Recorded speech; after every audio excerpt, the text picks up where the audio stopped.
अच्छा जी, question number है, एग्जांपल है हमारे पास, sorry 14.9। Suppose that a random variable X has the following population distribution. आपको जो है ये पॉपुलेशन और उसकी डिस्ट्रीब्यूशन गिवन है। आपको यहाँ पे एक्स गिवन है। पहले जो हमने क्वेश्चंस देखे थे उसमें सिर्फ आपको पॉपुलेशन गिवन होती थी, उसका सैंपल साइज और उसका पॉपुलेशन का साइज बस विद या विदाउट रिप्लेसमेंट ये चीज़ें मेंशन होती थी। यहाँ पे आपको जो है पॉपुलेशन के साथ साथ उसकी फ्रीक्वेंसी भी गिवन है। ठीक है, तो इससे आपने पैनिक नहीं होना कि पता नहीं क्यों फ्रीक्वेंसी गिवन है तो क्या करेंगे। बनाने आपने सैंपल्स दिए हैं। इफ सैंपल ऑफ 3 नंबर्स, अब आपका यहाँ पे 3 नंबर का मतलब है स्मॉल एंड 3 हो गया, is taken with replacement obtain, और आपने विद रिप्लेसमेंट काम करना है। Obtain sample distribution of the sample mean and verify these result. ठीक है, ये देखिए यहाँ से भी पता चल जाता है कि आपके साथ वो जो है finite population production factor multiply नहीं हो रहा। इट्स मीन के ये आपका जो है बेसिकली विद रिप्लेसमेंट है। सैंपल साइज एन हो गया 3 और कैपिटल एन भी आपके पास 3 हो गया, और आपने विद रिप्लेसमेंट जो है काम करना है इसमें। सबसे पहले हम देखेंगे कि इसमें हमारे जो है सैंपल्स कितने बनेंगे। नंबर ऑफ सैंपल्स देख लेते हैं। नंबर ऑफ सैंपल्स यहाँ पे हमने देखे विद रिप्लेसमेंट के केस में 3 हमारे पास आ जाता है 27। हमारे यहाँ पे 27 जो है सैंपल्स बन जाएंगे। ठीक है, नेक्स्ट इसके बाद आपने जो है बेसिकली इस चीज़ से कंफ्यूज नहीं होना के साथ फ्रीक्वेंसी गिवन है, वो प्रोबेबिलिटी गिवन है, तो उसका क्या करेंगे वो लास्ट में आपको जाके पता चल जाएगा कि क्या करना है आपको। आपने सैंपल साइज 3 के जो है सैंपल्स पॉसिबल बेस बना लिए। जैसे कि हमारी पॉपुलेशन 3, 6, 9 है। सबसे पहले हम 3 को लेते हैं। 3 का 3 के साथ सैंपल, 3 का 6 के साथ, 3 का 9 के साथ, नेक्स्ट 6 का 3 के साथ, 6 का 6 के साथ, 6 का 9 के साथ, 9 का 3 के साथ, 9 का 6 के साथ और 9 का 9 और साथ 3 3 आता जाएगा फर्स्ट प्लेस पे। इस तरह से आपके जो है पॉसिबल सैंपल्स 27 सैंपल्स बन गए। उसके कोरिस्पॉन्डिंग उसका मीन निकालिए, क्योंकि हमने सैम्पलिंग डिस्ट्रीब्यूशन ऑफ मीन कर रहे हैं हम। उसके बाद हमारे पास सैम्पलिंग डिस्ट्रीब्यूशन ऑफ मीन आ जाएगी। तो नेक्स्ट हमने क्या करना है, यहाँ पे एक्स बार लिख लिया, उसके अगेंस्ट उसकी फ्रिक्वेंसी लिख ली और इसके बाद जो है उसकी प्रोबेबिलिटी लिख ली। हमने जो बेसिकली अपना एक्स लिख लिया, एक्स बार मिड पॉइंट जो है मीन्स और उसके कॉरस्पॉन्डिंग उसकी फ्रीक्वेंसी आ गई। नेक्स्ट प्रोबेबिलिटी फाइंड कर ली। आपको पता है प्रोबेबिलिटी का फॉर्मूला ये होता है कि frequency divide by total frequency या फिर favourable outcome divide by total.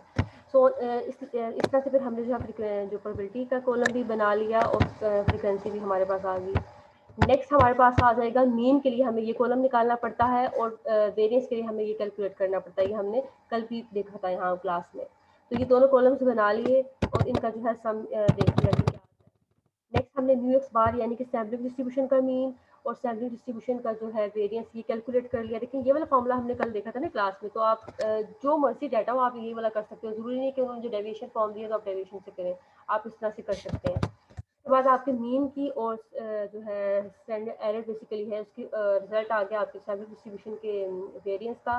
Next हमने पॉपुलेशन के साथ डील करना है। अब यहाँ पे हमारे पास जो प्रोबेबिलिटी गिवन थी उसका यूज़ यहाँ पे होगा। ठीक है, अब यहाँ पे हमने ऐसा किया है कि देखें न्यू है और साथ उसके जो है summation x F of x लिख लिया। इस तरह से हमने ये लिख लेंगे जो एक्स की वैल्यूज़ हैं उनको उनकी कोरस्पॉन्डिंग जो है प्रोबेबिलिटी से मल्टीप्लाई करते जाएंगे और आपके पास पॉपुलेशन का मीन आ जाएगा। सिमिलरली देखिए ये वाला फॉर्मूला यूज़ किया इन्होंने। जो भी आप पूछ रहे थे कि कौन सा यूज़ करें तो आप ये वाला ही यूज़ कर सकते हो। ये वाला फॉर्मूला यूज़ करके उन्होंने जो है x square F of x को मल्टीप्लाई किया, साथ जो है न्यू आया हुआ था उसका स्केयर ले लिया और इस तरह से आपके पास जो है पॉपुलेशन का भी वेरिएंस आ गया। नेक्स्ट स्टेप आता है वेरिफिकेशन का। उसमें आपने जो है सिग्मा स्केयर ओवर एन करके देख लिया कि दोनों के रिजल्ट सेम आ रहे हैं नहीं। Hence sigma x bar equal to sigma over under root n. ठीक है, क्वेश्चन भी बिल्कुल इजी है, कोई इसमें मुश्किल चीज़ नहीं है। कल जो हमने क्वेश्चन देखे थे उसमें हम प्रोबेबिलिटी में कन्वर्ट नहीं कर रहे थे, लेकिन आज इस क्वेश्चन में हमने प्रोबेबिलिटी में कन्वर्ट इसको कर लिया है। ठीक है, नेक्स्ट आती है एग्जांपल 14.10। इससे रिलेटेड क्वेश्चन आपकी एक्सरसाइज में भी वो अब लास्ट में मार्क करवा दूंगी आपको। एग्जाम्पल 14.10 में है जो हमने कल सेंट्रल लिमिट थ्योरम का वो देखा था use, X bar minus mu over sigma over under root N.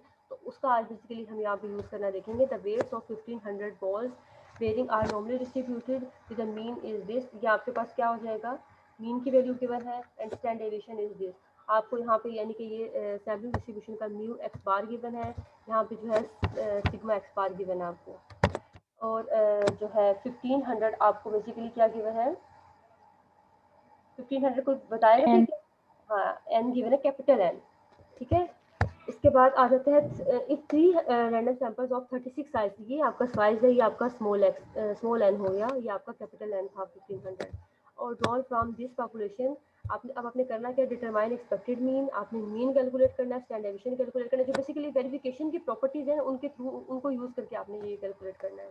और the sampling is done with replacement and without replacement, दोनों केसेस में आपने जो है इसका मीन और स्टैंडर्ड डेविएशन कैलकुलेट करके बताना है। पार्ट में उन्होंने कह दिया how many of the random samples would have their mean been between this. अब बिटवीन इन दोनों के दरमियान में आपने जो प्रोबेबिलिटी फाइंड करते हैं वो फाइंड करनी होगी। सबसे पहले स्टेप पे हम आते हैं, हमने जो है हमें पता है कि विद रिप्लेसमेंट के केस में म्यू एक्स बार, म्यू तो हमेशा चाहे विद रिप्लेसमेंट हो चाहे विदाउट रिप्लेसमेंट हो, सैवरिंग डिस्ट्रीब्यूशन का मीन आपके पॉपुलेशन के मीन के इक्वल आता ही आता है। ठीक है, हाँ आपने ये लिख दिया है, ठीक है डायरेक्ट। सेकंड पे आपका आ जाता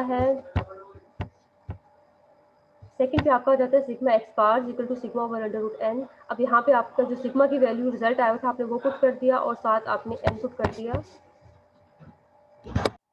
यहाँ पे हमने जो है पॉपुलेशन का मीन, हमें जो क्वेश्चन में गिवन थे वो पॉपुलेशन के सॉरी मीन थे, सैम्पलिंग के नहीं थे। तो हमने वो जो है वो म्यू की वैल्यू और सिग्मा की वैल्यू पुट करके हमने यहाँ पे विद रिप्लेसमेंट के केस में दोनों चीज़ें फाइंड कर ली। सेकंड में उन्होंने कहा है कि आपने जो है विदाउट रिप्लेसमेंट में आपको पता है मीन की प्रॉपर्टी तो सेम होगी, जो वेरियंस की प्रॉपर्टी होगी उसमें आपके साथ ये फाइनाइट पॉपुलेशन करेक्शन मल्टीप्लाई होगा। एन की कैपिटल एन की वैल्यू रखती, स्मॉल एन की वैल्यू रखती और जो इनको कैलकुलेट करके देखती हमारा रिजल्ट क्या है। लेकिन इस केस में देखें यहाँ पे उन्होंने कहा है कि आपका जो स्मॉल एन है वो 36 है, is less than 5% of the population size. कल हमने देखा था कि अगर हमारा जो स्मॉल एन है वो less than 5% of capital n हो जाए तो फिर हम फाइनाइट पॉपुलेशन को यूज क्या करते हैं, नहीं करते हैं अगर लेस देन हो जाए हमारा स्मॉल एन। अगर हमारा स्मॉल एन ग्रेटर देन हो 5% ऑफ कैपिटल एन फिर हम विदाउट रिप्लेसमेंट यूज करते हैं। तो इस केस में उन्होंने जो है वो उसकी फाइनाइट पॉपुलेशन करेक्शन की वेरिफिकेशन करके देख दिया कि वो यूज यहाँ पे नहीं होगा। नेक्स्ट स्टेप आता है हमारा बी पार्ट, हमने जो है बेसिकली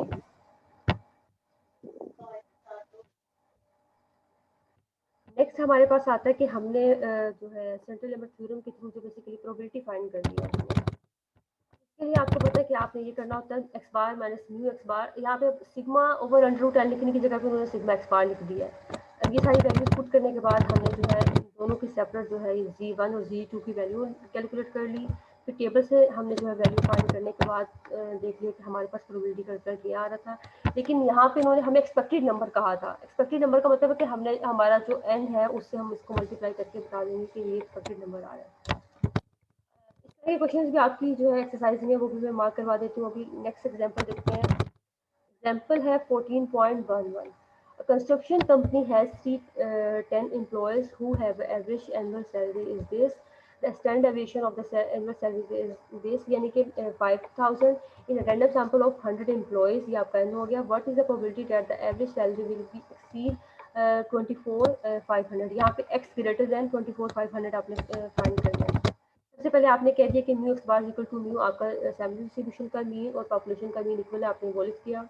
नेक्स्ट सिग्मा एक्स बार आपने जो करना है उसको आपने कैलकुलेट कर लिया। ठीक है, यहाँ पे आपने पहले वो देख लेना फाइनाइट पॉपुलेशन कलेक्शन के थ्रू कि यहाँ पे जो है विद रिप्लेसमेंट होगा या विदाउट रिप्लेसमेंट होगा। इस केस में आपका जो है स्मॉल एन वो जो है बड़ा आता है, तो इस वजह से यहाँ पे हम फाइनाइट पॉपुलेशन कलेक्शन को यूज़ करेंगे। तो हमारा सिग्मा एक्स बार की वैल्यू भी आ गई। नेक्स्ट स्टेप में हमने जो है जी फाइंड करने के लिए ये सारी वैल्यूज अपनी म्यू एक्स बार सिग्मा एक्स बार और जो है यहाँ पे एक्स की वैल्यू वो पुट कर देंगे। 24,500 इसकी वैल्यू थी एक्स की, हमारे पास जी का रिजल्ट आ गया। और एक्सीड उन्होंने कहा था क्वेश्चन में, तो ग्रेटर देन की फॉर्म में हमने जो है ये probability of z greater than 1.21 आ जाएगा। इसको टेबल से देख लेंगे और हमारे पास रिजल्ट आ जाएगा। नेक्स्ट है हमारे पास example 14.12। Calculate the standard error of the mean from the following data collected in one of the many random samples inquiries to find the average earning of a particular class। अब आपके सामने classes given है और उसके corresponding frequency given है। आपने यहाँ पे क्या कैलकुलेट करना है, एवरेज कैलकुलेट करना है। तो एवरेज को आप कैलकुलेट कर लेंगे। अब आपकी अपनी मर्जी है, आपने जो है ये तो सिंपल जो है ना मीन का क्वेश्चन है, इसमें कोई मुश्किल चीज़ है ही नहीं। आप चाहें तो इसको वो जो है शॉर्टकट मेथड से कर लें, चाहे तो आप जो आपको मेथड आता है summation F x over summation F से कर लें। ठीक है, आपने वो कैलकुलेट कर लिया, साथ ही उसका स्टैंडर्ड एरर आपने कैलकुलेट कर लिया। स्टैंडर्ड एरर आपको पता है, मैंने बताया था कि सैम्पलिंग डिस्ट्रीब्यूशन का जो होता है बेसिकली वो स्टैंडर्ड एरर होता है। स्टैंडर्ड एरर का यहाँ पे फॉर्मूला हो जाएगा sigma over under root n. आपने मीन कैलकुलेट करना है, आप जैसे मर्जी करें, शॉर्टकट मेथड से करें या आप इनका मिड पॉइंट कैलकुलेट करके एफ को एक्स मल्टीप्लाई करके कॉलम बना लेंगे, फिर एफ एक्स के कर लेंगे वेरिएंस के लिए। से करना चाहे तो उस तरह से कर लें, शॉर्टकट मेथड से करना चाहते हैं तो उस तरह से। मीन और स्टैंडर्ड एडिशन जब आपके आ गए, फिर आप स्टैंडर्ड एरर के लिए क्या करना है, उसको बस एन से डिवाइड कर देना है तो आपका स्टैंडर्ड एरर आ जाएगा। ठीक है, ये सिंपल बेसिक क्वेश्चन नहीं है।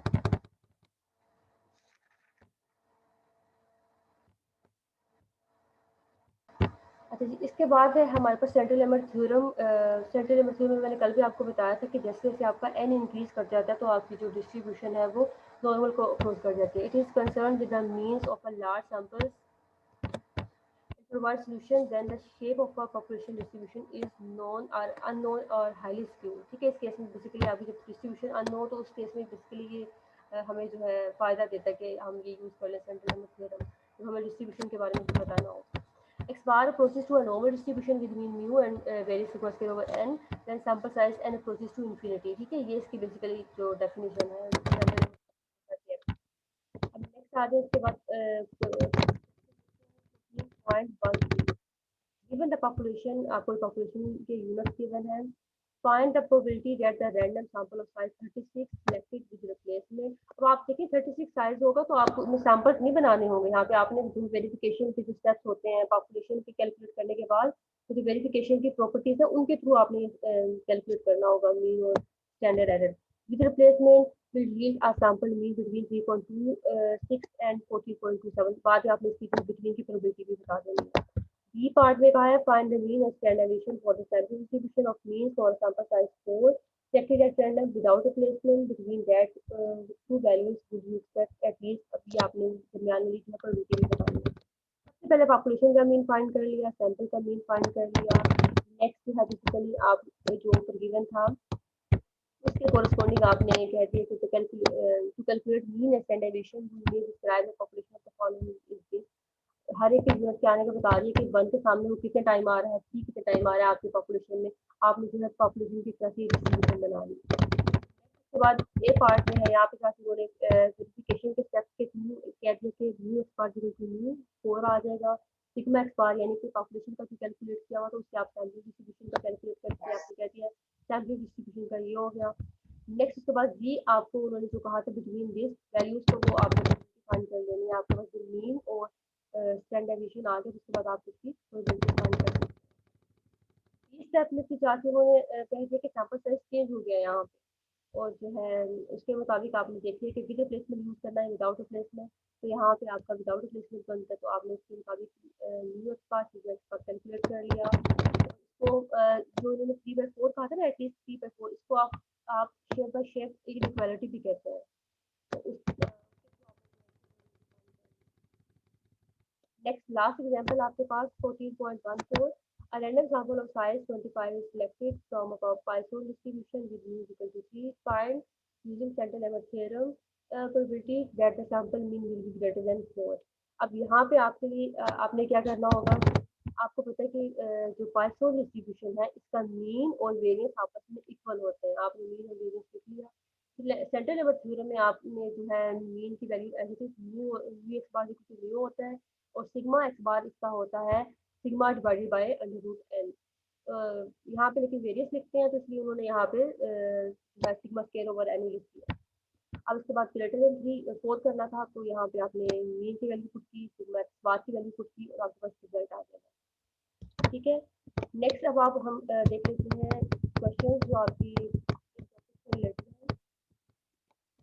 क्वेश्चन नंबर 14.30 तक हमने कल देख लिए थे। 14.31 में उन्होंने कहा draw all possible samples of size and with replacement from the population is this form of sample distribution of the sample mean. आपने सैंपल मीन की सैंपल डिस्ट्रीब्यूशन बनानी है और विद रिप्लेसमेंट काम करना है और आपके पास जो है सैंपल साइज ठीक है। पहले आप सैंपल्स बनाएंगे फिर उसके बाद उसका मीन कैलकुलेट कर लेंगे, उसकी डिस्ट्रीब्यूशन बना लेंगे, डिस्ट्रीब्यूशन के बाद फिर आपने वेरीफाई करना होता है तो ये कर लेंगे। 14.32 में भी आपने इसी तरह से करना है। आपका कैपिटल एन 5 है मतलब पॉपुलेशन की यूनिट 5 है। आपने क्या करना है पॉपुलेशन का मीन वेरियंस फाइंड कर लेंगे इनका इन यूनिट्स का। फिर उसके बाद जो है आपने सैलरी डिस्ट्रीब्यूशन बनानी है एन इक्वल टू पी, आप साइज पी है विद और विदाउट रिप्लेसमेंट दोनों तरह से सैंपल्स बना लेंगे, उसका मीन और वेरियंस फाइंड कर लेंगे। बाद में अपने प्रॉपर्टीज की वेरिफिकेशन करनी होगी। 14.33 में भी आपका यही है, population consist of 4 units, draw all possible samples of एलसीक्यू सी, सैंपल साइज सी का, और इसकी रिप्लेसमेंट में आपने काम करना है और बाद में वेरिफिकेशन करनी है, ठीक है। नेक्स्ट आ जाता है 14.34। अब ये जो हमने अभी एग्जांपल की है ना, उसकी तरह का है ये। आपको यहाँ पे पॉपुलेशन के यूनिट्स गिवन है, उसके कॉरस्पॉन्डिंग उसकी प्रोबेबिलिटीज गिवन है। उन्होंने कहा है कि आपने क्या है, find standard distribution of the mean if sample of 3 numbers are taken without replacement. आपने सैंपल साइज 3 का बनाना है और एन आपका 3 है और विदाउट रिप्लेसमेंट आपने काम करना है। How does the variance of sample distribution compare with the population variance. आपने पॉपुलेशन का वेरियंस और सैंपल का वेरियंस कंपेयर करना है, जैसे एग्जांपल में किए हैं, ठीक है। 14.35 आ जाता है, उसमें आपको small N equal to 100 given है, is taken from a population having mean 20 जो एग्जांपल की सेम उसी तरह से है, ये थी आपके पास। आपको म्यू की वैल्यू गिवन है 20, सिग्मा की वैल्यू गिवन है 5, एन की वैल्यू गिवन है 100, और उसके बाद जो है next shape of distribution is unknown. लेकिन आपको पता है एन आपका क्या है, 30 से बड़ा है, लार्ज एन है, तो आप नॉर्मल डिस्ट्रीब्यूशन ही यूज करेंगे सेंट्रल लेवल। नेक्स्ट होता है what can you say about the sample distribution of the sample mean X bar. अब यहाँ पे आप क्या कहेंगे कि sample distribution of X bar will be approximately normal, क्योंकि आपका सैंपल साइज बड़ा है तो ये आपकी डिस्ट्रीब्यूशन नॉर्मल ही होगी। और नेक्स्ट उन्होंने कह दिया एक्स बार ग्रेटर देन 20.75, ये आप फाइंड कर लेंगे बी की वैल्यू और तो देख लेंगे उसके टेबल से, तो आपको रिजल्ट आ जाएगा। 14.36 में है आपके पास, in a local agricultural reporting area, the average wheat yield is known to be 60 bushels per acre with a estimation। अब ये आपको यहाँ पे क्या गिवन है, एक्स बार की वैल्यू 60 bushels, आपको क्या गिवन है, एक्स न्यू एक्स बार की वैल्यू गिवन है, सिग्मा एक्स बार की वैल्यू गिवन है। नेक्स्ट क्या करना है आपने, तो रैंडम सैंपल ऑफ 64, ये आपके पास हो गया एन। नेक्स्ट क्या करेंगे, is selected and what wheat yield recorded, what is the probability that the sample mean will be between 59 and 61 bushels। अब यहाँ पे आपने सबसे पहले तो पॉपुलेशन का मीन, सैंपल पॉपुलेशन का वेरियंस देख लिया, एन देख लिया, जी की वैल्यू कैलकुलेट कर लेंगे, और वहाँ से आपको उन्होंने कह दिया कि जी की दोनों वैल्यूज आने के बाद बिटवीन की केस है, सिंपल प्रोबेबिलिटी फाइंड करनी है। नेक्स्ट है 14.37, the height of 1000 students are approximately normal distributed with mean is this. आपको मीन म्यू गिवन है, कैपिटल एन गिवन है, साथ उसके सिग्मा की वैल्यू गिवन है, 200 रैंडम सैंपल्स ऑफ 25। बिल्कुल सेम एग्जांपल की तरह यहाँ पे 25 आपका एन हो गया, are drawn from this population and mean recorded to the nearest tenth of the inches determine. आपने मीन और स्टैंडर्डेशन फाइंड करना है सैंपल डिस्ट्रीब्यूशन का। नेक्स्ट आपने जो है इनकी प्रोबेबिलिटी बिटवीन इंक्लूसिव केस में दोनों में फाइंड कर लेनी है, ठीक है। फॉर एग्जांपल है आपके क्वेश्चन नंबर है 14.38, the height of a large number of shrubs of the same kind produced for sale by a horticultural industry are normally distributed with mean inches। अब ये आपको क्या गिवन है, यहाँ पे म्यू की वैल्यू गिवन है, नेक्स्ट आपको क्या गिवन है, सिग्मा की वैल्यू गिवन है, 50 सैंपल्स, एन आपको क्या गिवन है यहाँ पर 50 सैंपल्स है, एन ठीक हो गया, 50 हो गया। नेक्स्ट के बाद क्या है, each consisting of 100 syrups are selected, in how many of these samples would you expect find the mean sample or is deemed to be greater than 1.16 आप करेंगे और less than between 1.13 and 1.18। इसमें भी simple आपने जो है probability find करनी है, ठीक है। एन आपको 100 गिवन है। 14.39 में आपको अभी इसकी भी एग्जांपल हमने देखी थी, आपको जो है क्लासेस गिवन है, फ्रीक्वेंसी गिवन है, on the assumption that the group is random sample, estimate the standard error। आपने जो है बेसिकली वही कैलकुलेट करना स्टैंडर्ड एरर। आपने मीन कैलकुलेट कर लिया, स्टैंडर्डेशन कैलकुलेट कर लिया, उससे स्टैंडर्ड एरर कैलकुलेट कर लेंगे। स्टैंडर्ड एरर में आपने बस एन से डिवाइड करना होता है, ठीक है। यहाँ पे एन की वैल्यू क्या है, the following table shows the distribution of 14-year-old school boy on assumption that group random samples estimate standard error of the mean obtained is usefulness। यहाँ पे n की वैल्यू क्या गिवन है,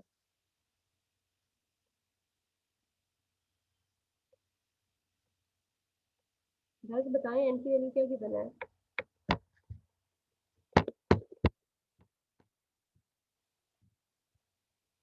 n की value क्या है, n की value यहाँ पे 20 यूज हुई है, लेकिन वो कैसे यूज हुई है कि आपने देख लेना है।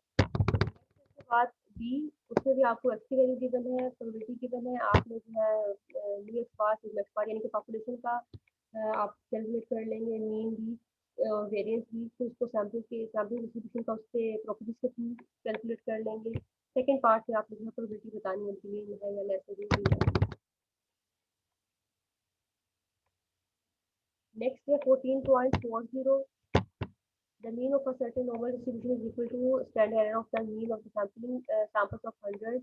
Their distribution, find the probability that the mean of the samples 25 from the distribution will be negative. इसमें क्या करेंगे?